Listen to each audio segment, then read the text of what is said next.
ফরজ আর ওয়াজিব কথা বলে, ওয়াজিব মানে ফরজ না, না বাদ দিলে উমরা হইব না হজ হইব? তো ওয়াজিব মানেই ফরজ। এখন তাইলে আরেক কথা বলতে হয়, সুন্নত মানে ফরজ। যদি ওয়াজিব তোমরা বলতে চাও না, ফরজ বলতে চাও না, সুন্নত মানে ফরজ। সুন্নত কাকে বলে? সুন্নত কাকে বলে? আল্লাহ হাবিব সাল্লাল্লাহু আলাইহি ওয়াসাল্লাম যা কিছু, তাই না? তো এই যা কিছু এটা পালন করা কি সুন্নত? হ্যাঁ সুন্নত। এই সুন্নতের হুকুমটা কি? কে বলছেন পালন করো? আল্লাহ বলছেন। তাহলে আল্লাহর হুকুম কি? ফরজ।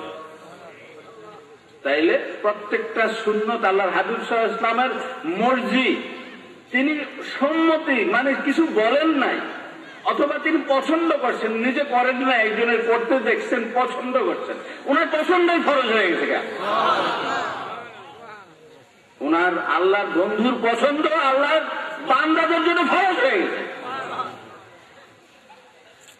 হ্যাঁ, মুমিন বান্দা বলার দরকার নাই, কারণ আল্লাহর কাছে মুমিন ছাড়া আর কেউ বান্দা না। অতএব তাদের বান্দা বলার কোনো প্রয়োজন নাই। বান্দা মানে গোলাম, যদি গোলাম বন্ধুর গোলাম হয় নাই, সে আবার আল্লাহর গোলাম হইব না।